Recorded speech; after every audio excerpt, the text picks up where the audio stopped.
Olá, internautas, espíritos amigos.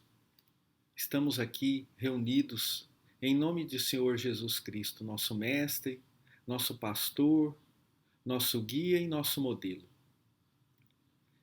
E pedindo a Ele que nos auxilie, nos inspire e nos intua sobre os assuntos que vamos aqui hoje conversar, vamos falar um pouco a respeito da esperança. A esperança, junto com a fé e com o amor, é a tríade de virtudes que nos levarão ao Pai, que nos farão descobrir e entender dentro de nós esse reino de Deus tão falado e ainda tão pouco compreendido.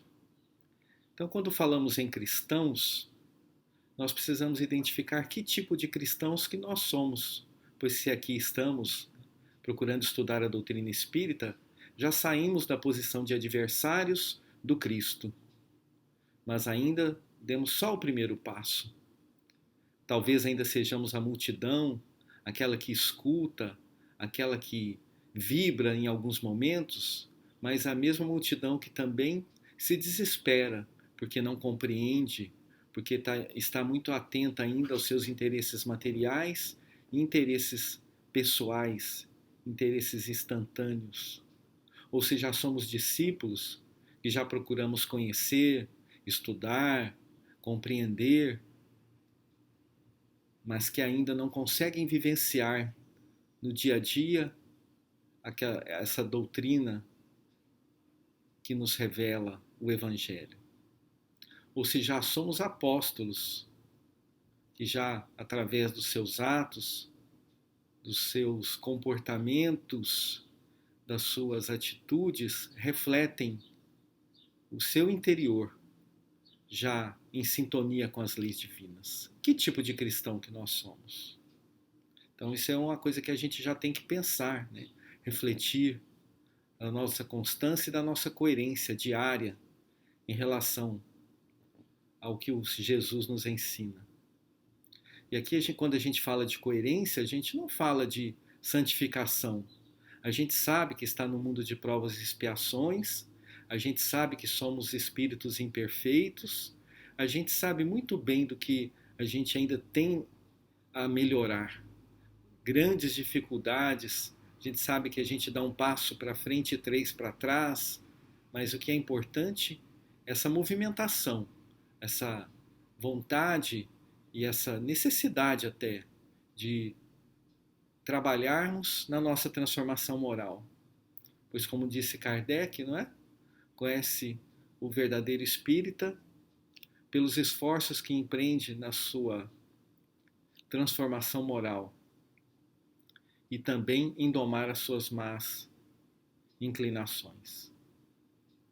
Então vamos pensar, né? Cristãos somos, né? Por que isso? Porque quando falamos de esperança, primeiro precisamos falar de fé.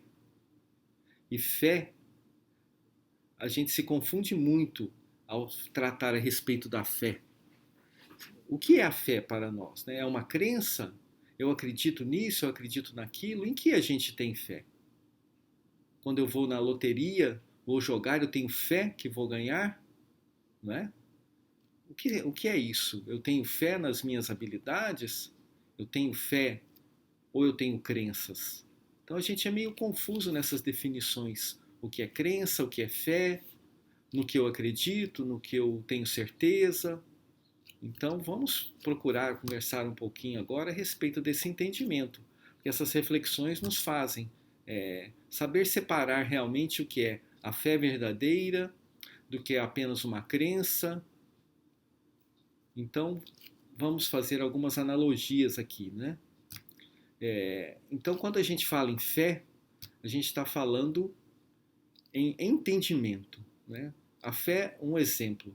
Quando eu entro em um avião, a gente entra com fé, porque você vai subir a 10 mil metros de altura num tubo de alumínio que vai estar andando a 800 quilômetros por hora. E você entra naquilo, se você pensar friamente, será que eu desço? Né? Que tem todo um processo para que o avião saia do chão, para que ele possa tem as intempéries do tempo, então são vários fatores que podem dar errado, né? Mas pelo entendimento que a gente tem certeza absoluta, quase, que aquilo vai acontecer e eu vou chegar ao meu destino em segurança. Podem acontecer diversas coisas nesse meio de caminho, né? Não é uma crença, porque se fosse uma crença apenas, eu não subiria nesse avião. Ah, eu acredito que esse voo vai chegar lá. Mas como eu subo nesse avião, isso denota o quê? Que eu acredito, além de acreditar, eu tenho fé. Eu tenho a certeza, porque eu tenho um entendimento de como tudo isso funciona. Eu conheço as estatísticas de quedas de aviões, então aquilo, quando eu entro tranquilo. É claro que quem tem fobia vai ter que tomar um remedinho. Mas se eu não tenho nenhuma fobia, eu vou entrar porque eu tenho fé, porque eu conheço esse processo, né? Da mesma forma que quando eu estudei medicina, por exemplo, fiz toda a formação para ser um cirurgião. Quando enfrento uma cirurgia, porque chega um paciente em determinadas condições, o cirurgião não sabe o que tem lá dentro. É claro que ele vai fazer um exame, ele vai fazer tudo que ele pode para saber com antecedência o que ele vai encontrar pela frente, mas ele só vai saber mesmo a partir do momento que ele pegar o bisturi dele e fazer a incisão. Então, nesse momento, ele vai conseguir saber o que ele tem a realizar dentro dos conhecimentos e de toda a sua experiência. Então, ele tem fé nas habilidades que ele tem naquele momento. Da mesma forma, em tudo que a gente faz, né? Então, se eu executo alguma coisa, eu tenho fé que aquilo vai dar certo. Por quê? Porque eu sei, porque eu entendo, porque eu compreendo. Da mesma forma, quando falamos em coisas mais elevadas, né? Quando eu falo a respeito do Criador, quando eu falo a respeito da vida, da nossa vida, quanto mais entendimento eu tenho a respeito dela, mais a minha fé é sólida. Então, quando eu olho a respeito do Criador, porque pense bem, né? Todos nós sabemos que vamos morrer, né? Todos nós sabemos que nós temos uma finitude. E aí? Eu vou me desesperar porque eu vou morrer? Não desespero. Por que eu não desespero? Porque já dentro do meu interior, eu já sei que a minha vida não vai acabar com a morte do corpo.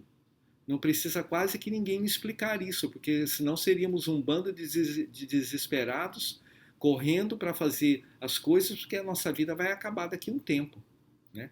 Ou se a gente não tivesse a certeza de que tem um ser maior, uma entidade que tudo governa, a gente talvez não sairia nem de casa, né? Porque tudo pode acontecer, né? Que tipo de segurança que você tem, que eu tenho, ao deixar o nosso lar, né? Você pode pôr o pé na rua e um caminhão passar por cima de você. Hoje, ainda mais agora na pandemia, né? Eu posso sair, tomar todo o meu cuidado e alguém me contaminar e eu ser entubado e desencarnar, né? Então não existe, né, segurança.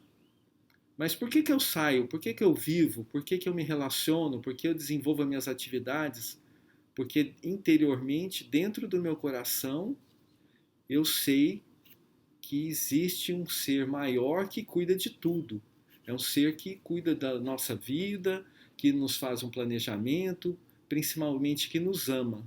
Então aí eu me sinto fortalecido, porque eu entendo isso, e aí eu começo a me movimentar. Essa é a fé que nos move, essa é a fé que move as montanhas. Mas para que a gente a tenha, a gente tem que entender, a gente tem que compreender. E compreensão e entendimento se dá de duas formas: com estudos e com vivência. Então, à medida que eu estudo, que eu compreendo, que eu entendo, que eu vou vivendo, que eu vou experienciando, que eu vou experimentando, isso cada vez mais vai se solidificando. E a partir do momento que você entende aquilo, você tem aquela certeza, e aí você se entrega. E quando você se entrega, essa é a fé verdadeira, porque aí já não tem dúvida de mais nada. Então isso a gente classifica por fé. Então a fé, à medida que a gente vai caminhando, ela vai se fortalecendo. Então quando eu ainda estou na minha imaturidade, que todos nós somos espíritos imaturos, devido à nossa idade espiritual e devido à nossa impertinência ou à nossa dificuldade em nos dedicar ao nosso autoconhecimento. Então a gente quer viver para fora, a gente quer viver materialmente, a gente ainda é muito apegado à matéria e a gente não tem vontade, às vezes, de se ater a esses estudos e a compreensão da nossa vida mais profundamente. Porque como a gente tem bastante defeito, imperfeições, a gente não gosta de encarar isso, porque eles realmente, como não estão em consonância com a lei divina, são coisas que não nos agradam quando a gente vê nos outros. E aquilo nos desagrada, e aquilo está dentro da gente, né? Então a gente não gosta muito, né? A gente gosta de ouvir falar de coisas que talvez se apliquem àquelas pessoas às quais a gente tem problema. A gente fala, ó, fulano faz isso, fulano fez aquilo, ele me prejudicou, e a gente dificilmente olha para o que a gente faz de inconveniente em relação aos nossos irmãos. Então por isso que a gente não gosta muito de se aprofundar em estudos que nos levem a reflexões internas, que é o que nos pede, né, o Jesus, né? Para que a gente nos conheça, porque como é que eu vou amar o próximo se eu não amar a mim mesmo? Como é que eu vou amar a mim mesmo se eu não me conhecer corretamente, né? Não me conhecer profundamente? À medida que eu vou me conhecendo, eu vou me amando e assim eu vou entendendo o que tem dentro de mim, que em verdade o que tem dentro de mim é a essência divina. Então, quanto mais eu procuro me compreender, mais eu vou descobrindo a essência divina que existe dentro de mim. E a minha fé vai se fortalecendo. Porque o nosso maior problema, pessoal, é que a gente ainda não entende a divindade. A gente tem uma compreensão de Deus totalmente equivocada desses séculos e séculos de evolução que a gente tem. Porque a gente se colocou na posição de Deus, né? Quando fala-se a respeito da árvore da vida, de Adão e Eva, do fruto proibido, quando Deus nos ordenou que não comêssemos do fruto da árvore do conhecimento, é que ele nos orientou que a gente seguisse a sua lei, né? Mas nós não, nós quisemos assumir a posição do Criador. A gente quer assumir o controle da nossa vida. A gente acha que é capaz de realizar tudo. E a gente quer fazer as nossas leis da nossa forma. Então isso nos desequilibrou, nos tornou criaturas não alinhadas à lei que rege o universo. Então o universo está rodando para um lado, a gente está rodando para o outro. Isso nos traz diversos problemas e todo e qualquer sofrimento que a gente tem na nossa vida é em decorrência de não entendimento das leis divinas. Então a fé, na verdade, é a fidelidade às leis divinas. É o esforço que a gente faz estar em sintonia e estar cumprindo essa lei. Então, à medida que a gente vai entendendo, compreendendo, a gente vai fortalecendo dentro de nós essa lei, porque esse movimento é de dentro para fora. Qualquer esforço que a gente faz em corrigir atitudes, em corrigir comportamentos, são esforços inválidos, por conta que isso é só exterior, isso é só casca. O que a gente tem que se esforçar é por corrigir no que a gente sente. E o poder, na verdade, não é nem um esforço de correção, né? Porque, na verdade, é o esforço de entender como a gente é. A partir do momento que você entende, você fica face a face com a sua verdade, você percebe que essa verdade não está em consonância com a verdade essencial do seu ser, que é Deus. Então, quando você se pega egoísta, você se pega arrogante, você se pega uma pessoa que só quer as coisas para si mesmo, você percebe que você está afastado do bem e do amor. Isso te faz se movimentar em direção ao bem e ao amor naturalmente, sem ficar vigiando os seus comportamentos, que infelizmente é esse movimento que a gente tem feito, né? Ah, eu vou fazer isso porque eu quero ter um lugar bom depois que eu desencarnar. Então, às vezes todo o nosso esforço é para que a gente pare de sofrer. E não deveria ser isso, né? Porque nós não temos que ficar procurando um jeito de parar de sofrer. A gente tem que procurar o entendimento do nosso sofrimento. Por que, que a gente sofre? Porque eu sou egoísta, porque eu sou arrogante, porque eu só penso em mim mesmo. Aí, a partir do momento que eu mudar ou sentir de uma forma diferente isso, e entender que a vida não é assim, que o Criador não nos criou para ser dessa forma, naturalmente a gente vai procurar outro caminho. E buscando esse outro caminho, os nossos problemas vão evaporar, os nossos problemas vão sumir porque o nosso entendimento vai ser outro. Então, onde hoje a gente vê um problema, a gente vai ver uma oportunidade de melhoria. Onde a gente vê um obstáculo, a gente vai ver um degrau que nos vai alçar a patamares mais altos. Então, isso é a fé que deve nos nutrir, porque não tem como não ter fé, né? Porque isso é da nossa essência, esse sentimento de fé. Então vamos continuar aqui falando a respeito da esperança. O que tem a fé com a esperança? A esperança é o segundo grau, é o que nos movimenta a partir do entendimento que a gente tem, a partir da entrega que a gente faz, a gente tem que se movimentar. E eu me movimento em qual direção? Então essa é a esperança que me faz levantar todos os dias, é a esperança que me faz procurar novos estudos, é a esperança que me faz também buscar o sustento material, é a esperança que me faz olhar para o futuro, porque também quem não almeja um futuro, o que é uma pessoa sem esperança? Né? Se você não tem o porquê acordar. Por que eu vou trabalhar? Por que eu tenho que estudar? Por que eu tenho que suportar determinadas atividades? Por que eu tenho que trabalhar 9, 8, 20 horas por dia? Por quê? Porque o trabalho, como a lei divina natural, é o que nos alça ao desenvolvimento. Mas por que eu tenho que desenvolver? Porque a gente tem que crescer em entendimento. Então são esses porquês. Por quê? Porque essa esperança que nos movimenta. Então quando a gente faz uma coisa que não dá certo, como é que eu vou tentar novamente se eu não tiver uma esperança de poder conquistar aquilo? A gente sabe que a pessoa que inventou a primeira luz, a lâmpada elétrica, ela experienciou isso mais de 1000 vezes. Na milésima, não sei que número, ela conseguiu. Ela foi testando os filamentos até que teve um que deu certo. Mas ela tentou milhares de vezes.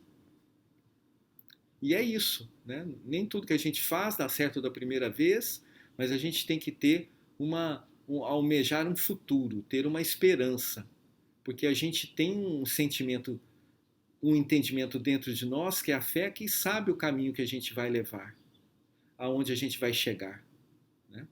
Por isso que Jesus nos fala, né? Logo, logo a gente vai ler uma passagem de João, que eu sou o caminho, a verdade e a vida, né? Então, se ele é o caminho, por esse caminho que eu tenho que trilhar.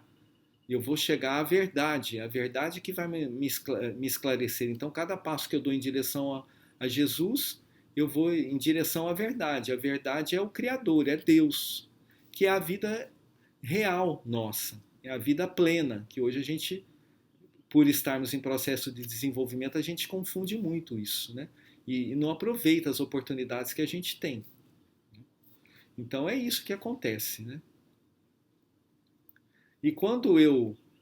Em que está calcada a nossa fé? Né? Quando a gente falou lá no comecinho que eu tenho uma multidão... Se eu sou adversário, eu já não sou mais adversário de Jesus, eu sou uma multidão, né? Então a gente percebe que a multidão ela não tem uma fé firme. E a esperança dela, ela se abate, né? Porque Jesus, quando veio falar aos aflitos, aqueles que estavam desesperados. O que é uma pessoa desesperada? É uma pessoa sem esperança. Então, quantas vezes a gente fica desesperado por dia? A gente se desespera por qualquer coisa. Então, se você quer medir a sua fé, a sua esperança, aí você conta quantas vezes você ficou desesperado.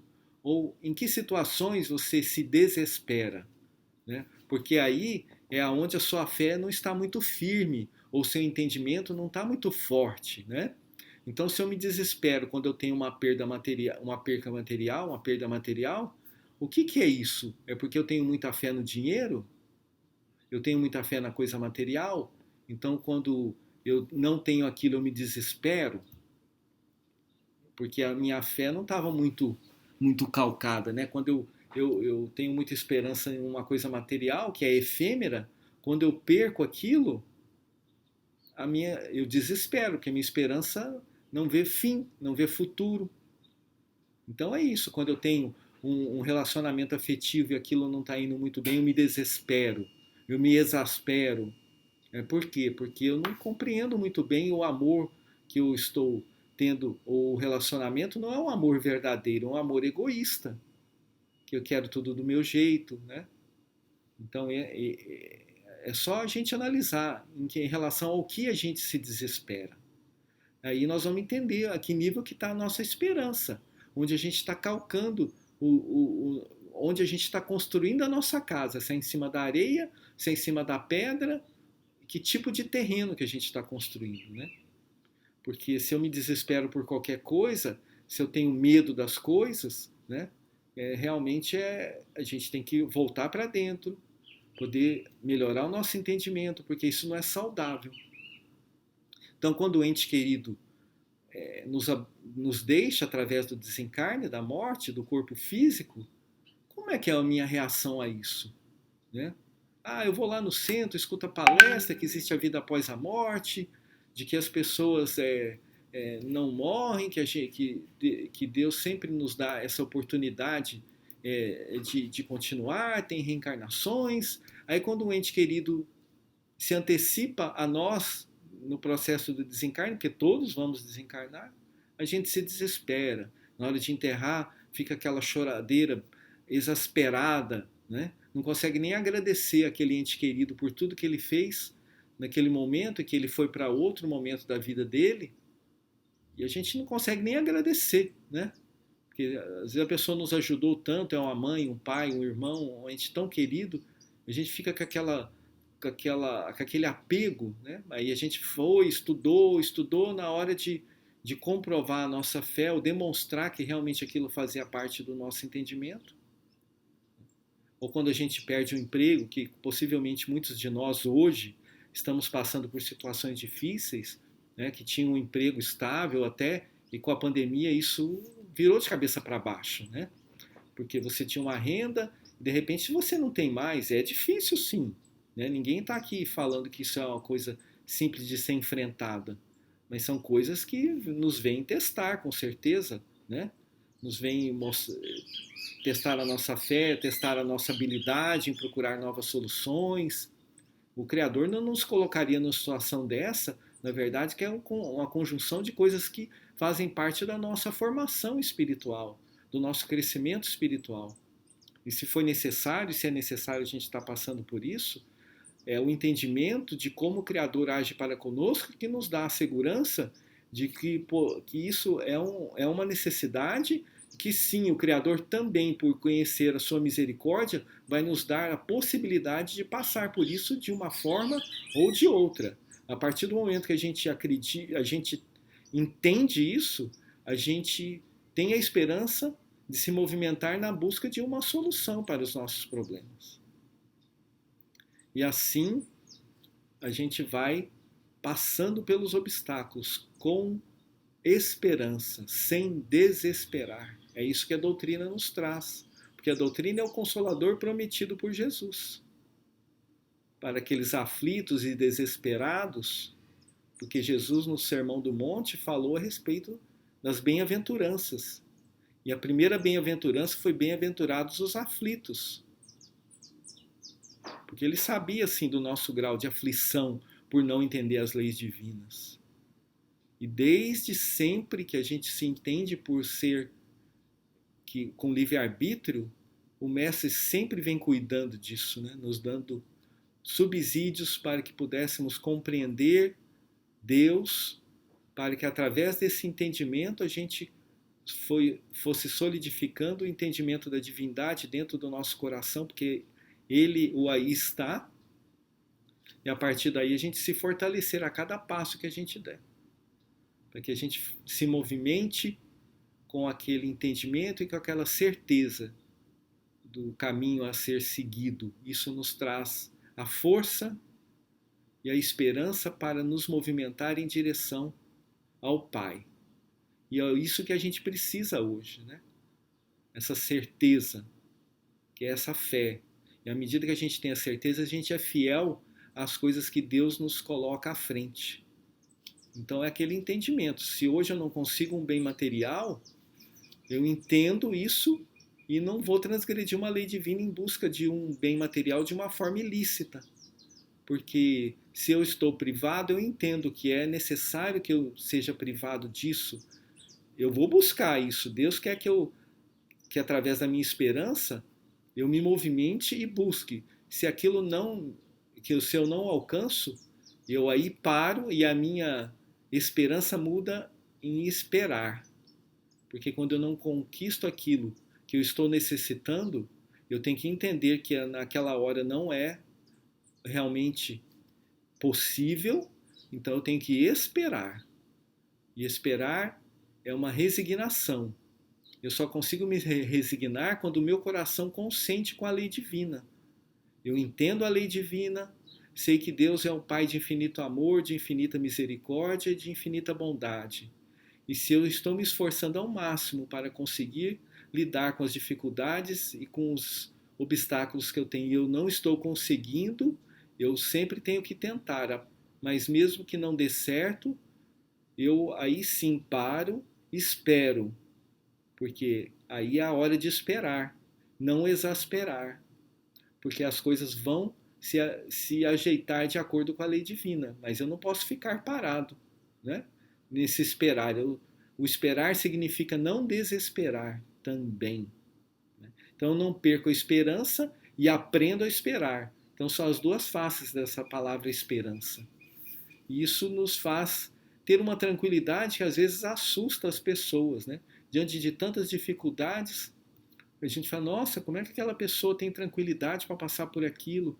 Porque por dentro ela está fortalecida, né? O mundo está caindo em volta dela, mas ela sabe que aquilo é passageiro, ela sabe que ela está enfrentando aquilo da melhor forma que ela conseguiu, ela para no interior dela, ela sabe que ela tentou de tudo. Se não tem como sair daquilo, vamos esperar, porque aquilo vai passar sim. O Criador tem o amor para conosco. Então ele não nos criou para o sofrimento. Então o sofrimento é uma coisa passageira. O entendimento da lei divina nos dá essa tranquilidade, o sofrimento, mas eu tenho que entender isso. A partir do momento que eu entendo, aquilo me tranquiliza. Então se eu estou passando essa dificuldade, ela vai ser passageira, né? Então essa certeza nos dá a esperança de esperar e a esperança de trabalhar e de esperançar, né? E a gente vê no capítulo 11 do Evangelho segundo o Espiritismo a definição do Espírito José muito bonita que eu vou ler aqui para nós, né? Tende, pois, a fé como o que ela contém de belo e de bom, com a sua pureza, com a sua racionalidade. Não admitais a fé sem comprovação, cega a filha da cegueira. A fé que a gente teve há tantas vidas passadas, né? Acredito que agora é a primeira vez que a gente tem uma fé raciocinada. Amai a Deus, mas sabendo por que a amais. Crede nas suas promessas, mas sabendo por que acreditais nelas. Segui os nossos conselhos, mas compenetrados do fim que vos apontamos e dos meios que vos trazemos para o atingirdes. Crede e esperai, sem desfalecimento. Os milagres são obra da fé. Então, o Espírito José, no Evangelho segundo o Espiritismo, no capítulo 19, a fé transporta montanhas. Então, aqui ele nos fala a respeito do entendimento, da fortaleza, do futuro, de tudo que nos espera, né? Então, é isso, né, que quando a gente fala em cristão, né, a gente tem que refletir muito bem nisso, né? Porque é uma responsabilidade enorme a gente falar assim, eu sou cristão, né? Eu acredito no que o Cristo me traz, né? Eu procuro compreender a vida de Jesus para que aquilo possa refletir nos meus atos. Então a gente realmente tem que se dedicar a conhecer e estudar, né? A gente vai ver um pouquinho agora o que nos fala, olha que coisa interessante, na, na questão 961 de O Livro dos Espíritos.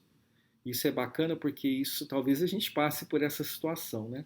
Quando Kardec pergunta aos espíritos, e é um momento que nós todos vamos passar, qual o sentimento, pergunta 961 do Livro dos Espíritos, qual o sentimento que domina a maioria dos homens no momento da morte? O temor, a dúvida, o temor ou a esperança? Como nosso mestre Kardec é inteligente, né? Qual o sentimento que domina a maioria dos homens no momento da morte, o momento que todos nós vamos passar?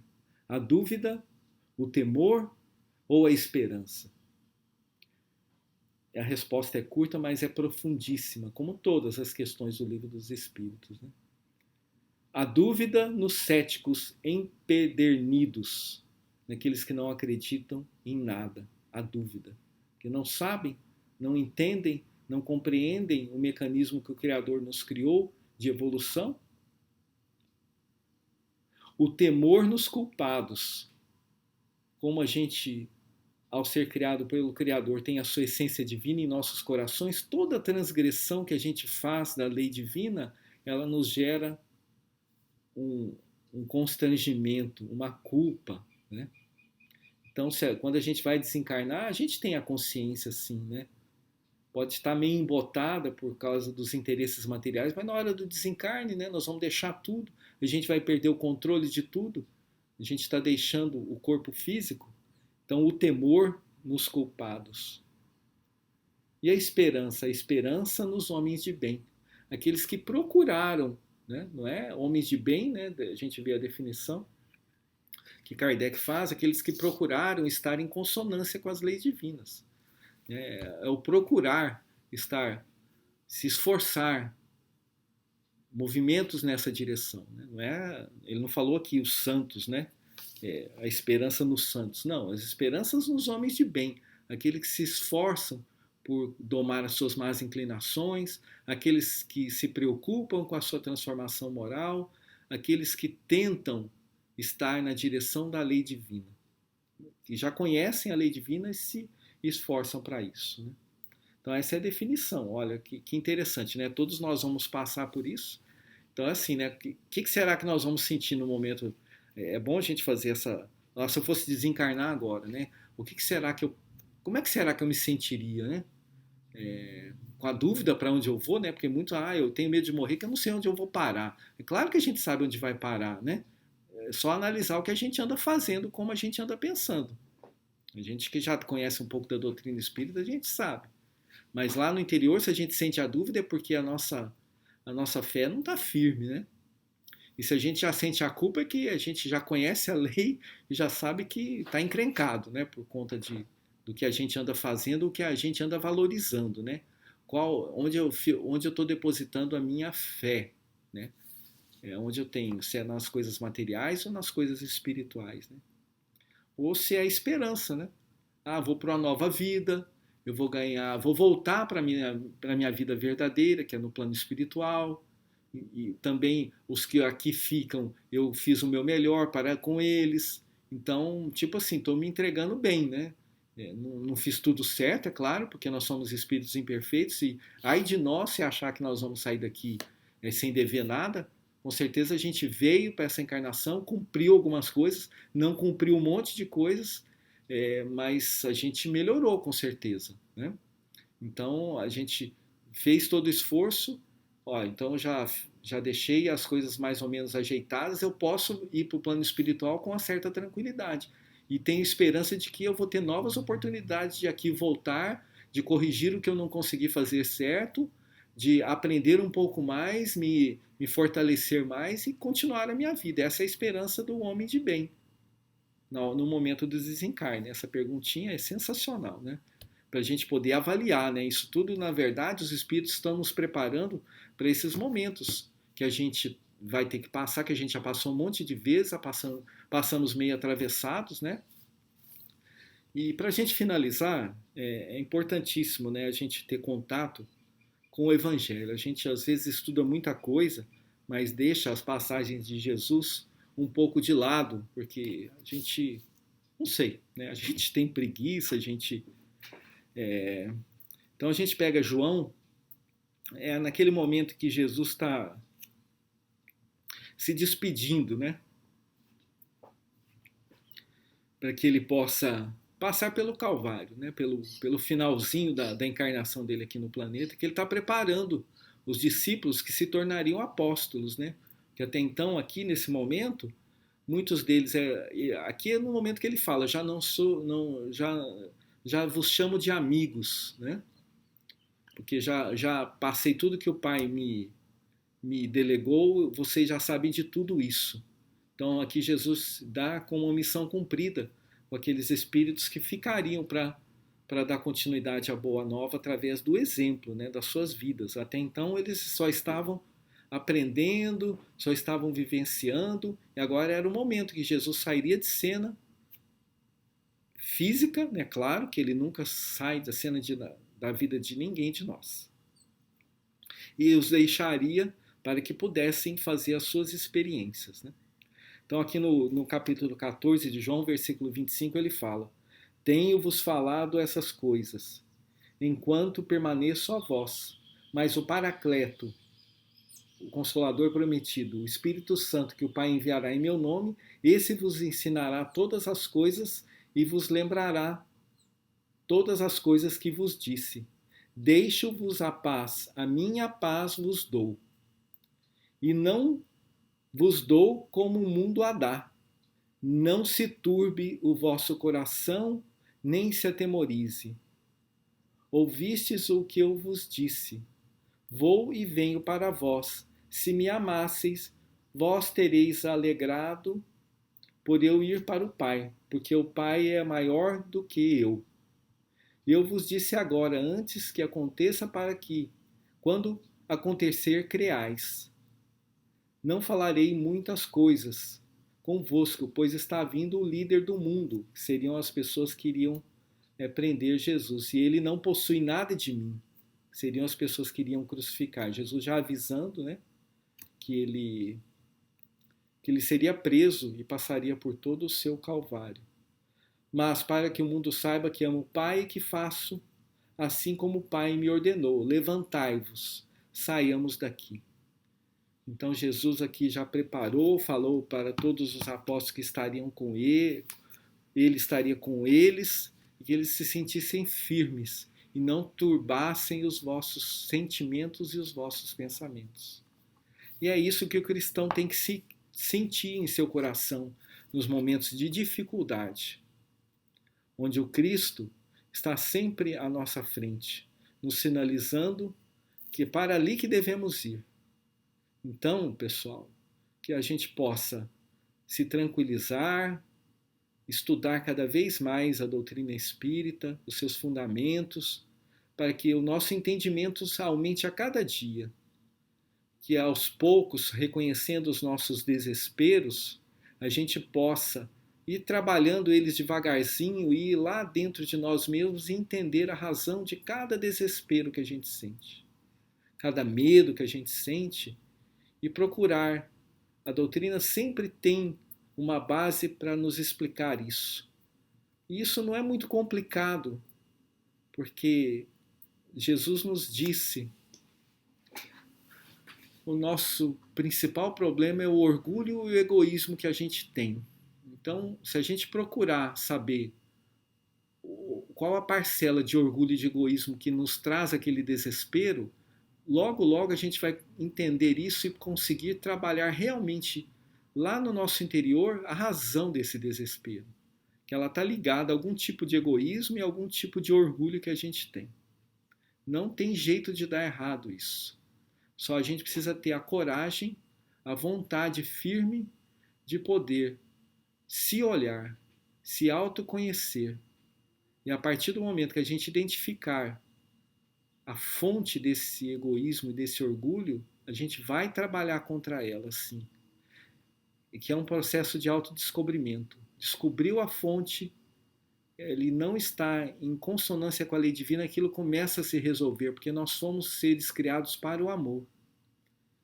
E tudo e qualquer coisa diferente disso foram coisas que a gente colocou por achar que a gente poderia conduzir a nossa vida sem Deus.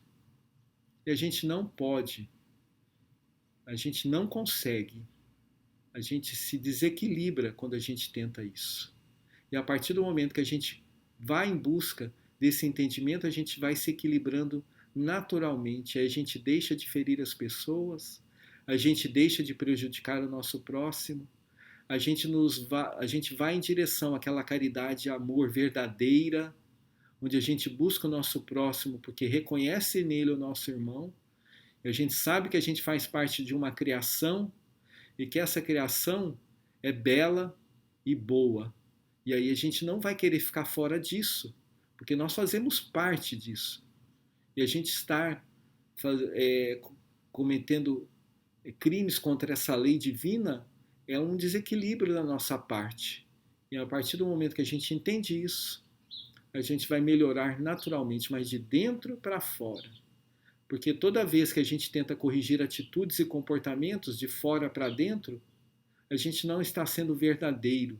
A gente está vendendo uma imagem para o mundo e para nós mesmos que não é real. Porque tem que ser de dentro, do coração para fora.